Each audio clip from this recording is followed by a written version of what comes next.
자, 메서드 세 번째 시간에서는 메서드의 반환 유형에 대해서 조금 더 살펴보도록 하겠습니다. 이 반환 유형은 저희가 메서드 선언할 때 가장 앞에 나오게 되고, 그 다음에 메서드 이름, 그 다음 매개 변수라는 게 나오게 되죠. 자, 반환 유형이란 메서드가 실행한 결과를 돌려주는 값에 대한 데이터 타입이었습니다. 그래서 아래 코드를 보시면, 자, 우리 스태틱이라는 건 잠깐 제외를 하고요. int라고 가장 앞에 선언이 되어 있으면 이 add라는 메서드는 반드시 return이라는 키워드 뒤에 int 값을 돌려줘야 돼요. 지금 a랑 b를 더해서 돌려주고 있죠. 자, 그리고 뭐 스트링이었다면 반드시 문자열을 돌려주게 될 겁니다.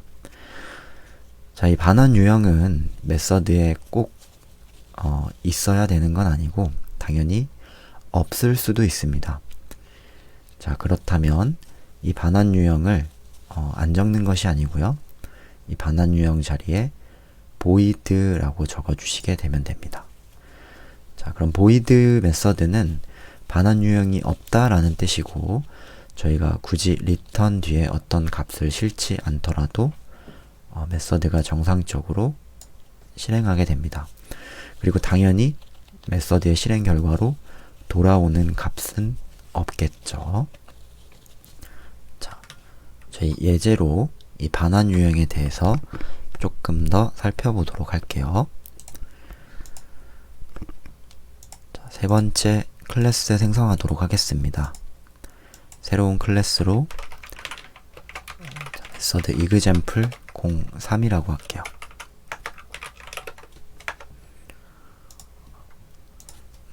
저희 저번처럼 반환 유형은 int형이고 이름은 add이면서, 자, 매개 값을 a 그리고 b를 받는 메서드를 선언해 보도록 하겠습니다.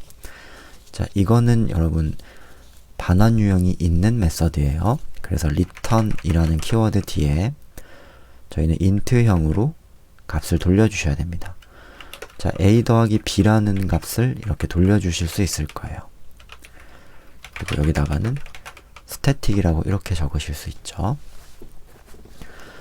자, 요런 반환 유형이 있는 메서드는 여러분이 코드를 실행하실 때, 호출하실 때 당연히 그 실행 결과로 그 자리로 어떤 실행 결과가 반환돼 가지고 이렇게 돌아올 겁니다.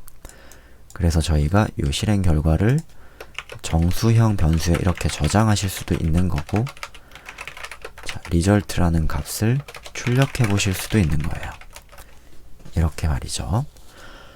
자, 이런 반환 유형이 있는 메서드는 먼저 돌아오는 값이 있기 때문에 메서드의 매개 값으로도 들어가실 수가 있습니다.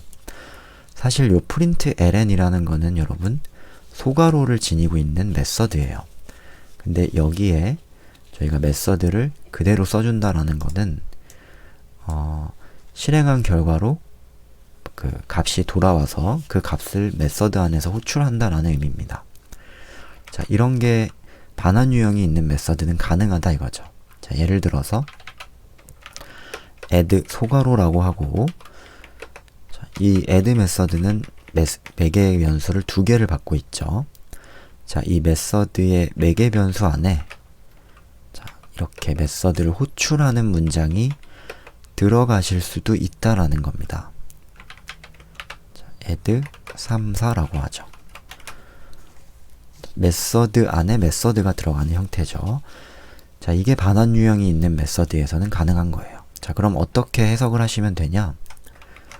소괄호 안에 있는 거를 먼저 해석하시면 됩니다. 1, 2를 전달하고 3이라는 값이 돌아오게 되죠. 자, 그리고 3, 4를 전달하게 되고 7이라는 값을 전달하게 돼요.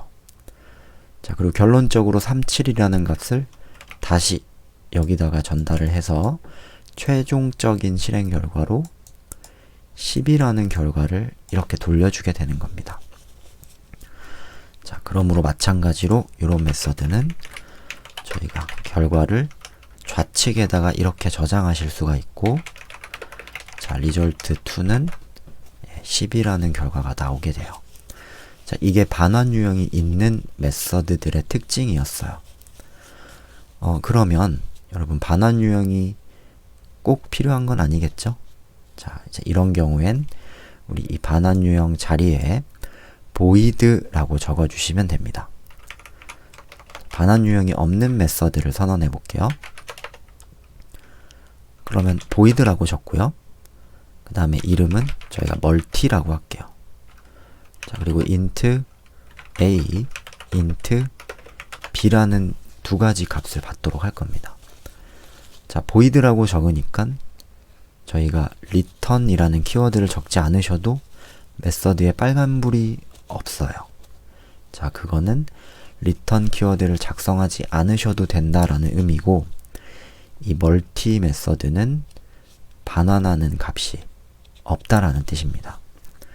자, 그러면 멀티 메서드 일단 스태틱이라고만 붙여주시고요.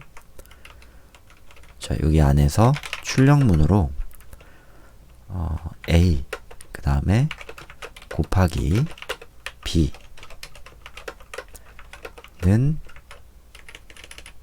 자, a 곱하기 b, 자, 이런 결과를 그냥 단순하게 출력해 주도록 할게요. 만약 이 메서드를 여러분이 호출하고 싶다면, 그렇죠, 이 메인 메서드 안에서 자, 멀티 그리고 전달할 값은 10, 20 이렇게 값을 전달하시면 될 거예요. 자, 그럼 아마 실행 결과로 10 곱하기 20은 200이라는 system.out.println이 실행이 됐습니다. 자, 근데 여기서 주의하실 게 있습니다. 자, 이렇게 void형 메서드는 실행 결과를 어떤 값에 이렇게 저장할 수 있을까요? 또는 출력문 안에서 자, 바로 멀티 메서드를 이렇게 호출할 수 있을까요? 자, void형 메서드는 이런 값을 돌려받아서 저장하는 것도 안 되고, 당연히 출력문 안에서 호출할 수도 없습니다. 자, 왜냐? 바로 이렇게 실행만 하고 이 자리에서 바로 끝나기 때문이에요. 네.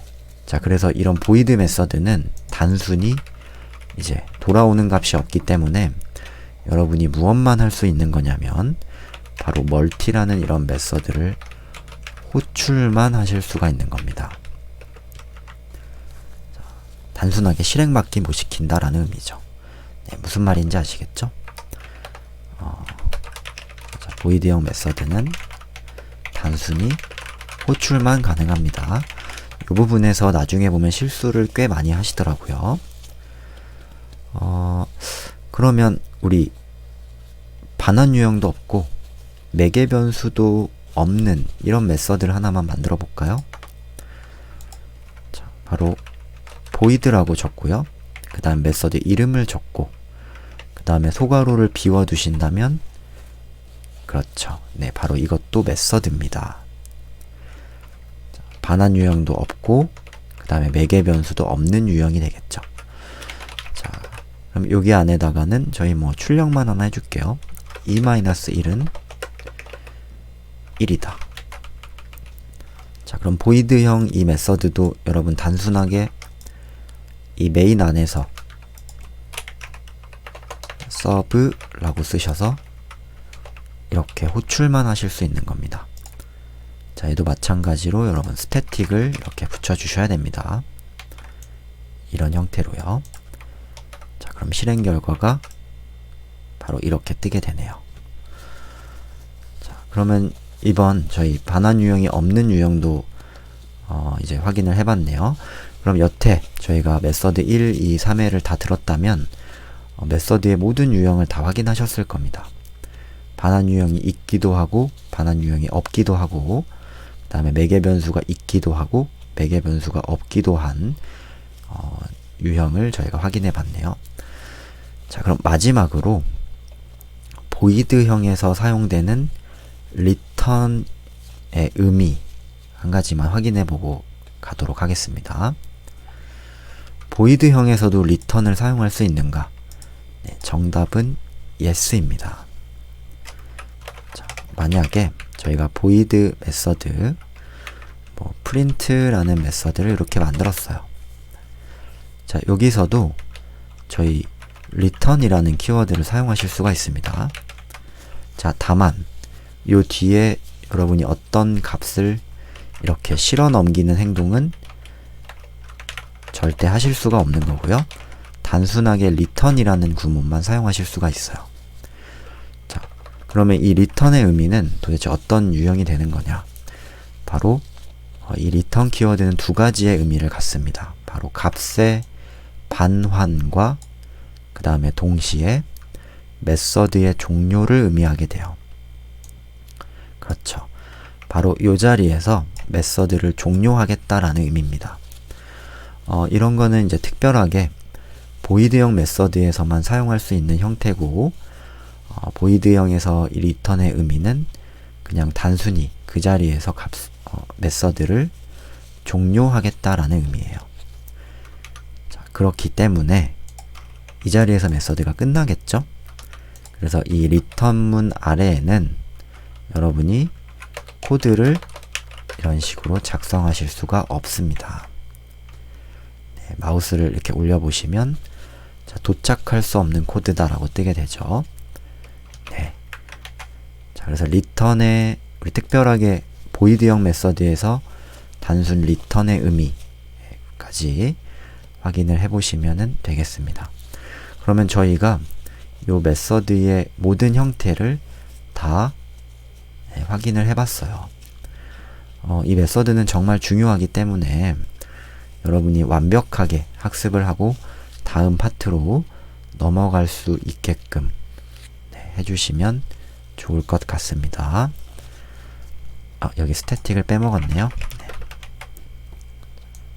이번 강의는 여기까지 하도록 하겠습니다.